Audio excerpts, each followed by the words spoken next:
పొంగల్ ఇది. ఒక గ్లాస్ పెసరబ్యాళ్ళు వేయించుకొని నానబెట్టుకోవాలా. మళ్ళీ స్టోర్ బియ్యం ఉంటుంది కదండి, స్టోర్ బియ్యం 1.5 గ్లాస్ వేయించుకొని నానబెట్టుకోవాలండి. గ్లాస్ పెసరబ్యాళ్ళకి 2.5 గ్లాస్ నీళ్ళు, మళ్ళీ ఒక గ్లాసు స్టోర్ బియ్యంకి 1.5 గ్లాస్ నీళ్ళు పోసి రాళ్ళు ఉప్పేసి నానబెట్టుకున్నాను. 3 విజిల్లు వచ్చిన తర్వాత తీసుకోవాలి. ఇది చింతగొజ్జు అండి, ఇది చింతగొజ్జు. ఎర్రగడ్డ పచ్చిమిరపకాయలు, ఎర్రగడ్డ పచ్చిమిరపకాయలు వేయించుకోవాలండి. ఇది చింతపులుసు అండి, ముందుగానే చింతపులుసు ఇట్లా తయారు చేసుకోవాలండి. ఇది మిక్సీకి కొబ్బరి పప్పులు తెల్లగడ్డ శనగిత్తనాలు కొంచెమండి, కొంచెం పసుపు వేసాను, రాళ్ళు ఉప్పు వేసానండి, కొంచెం రాళ్ళు ఉప్పు కొంచెం ఇలా చూసుకొని మళ్ళీ వేసేదండి. వేసుకొని బాగుంటుందండి. మాకు ఇది కంపల్సరీ మాకు పొంగల్లోకి చింతగొజ్జు ఉండాలండి. చట్నీను చింతగొజ్జు 2 ఉండాలండి కంపల్సరీ. చూడండి, నూనె వేసాను, కొంచెం డాల్డా వేసాను, కొంచెం ఇది వేస్తే టేస్ట్గా ఉంటుందండి, బాగుంటుంది, టేస్ట్గా ఉంటుందండి. ఇవన్నీ వేస్తేనే బాగుంటుంది పొంగల్కి, టేస్ట్గా ఉంటుందండి పొంగల్.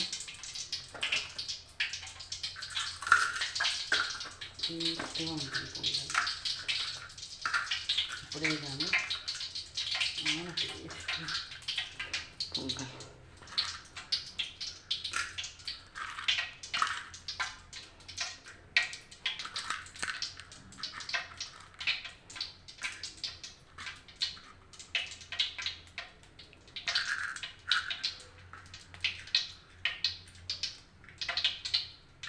గొజ్జు ఇలా చిక్కగా ఉండాలండి, గొజ్జు.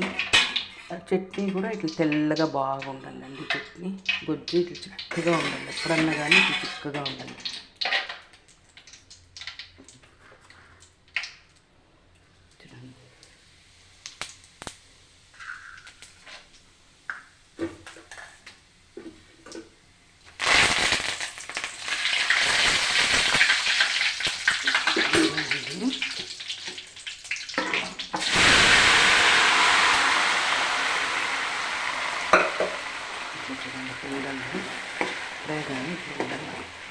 బాగుంటుందండి పొంగల్.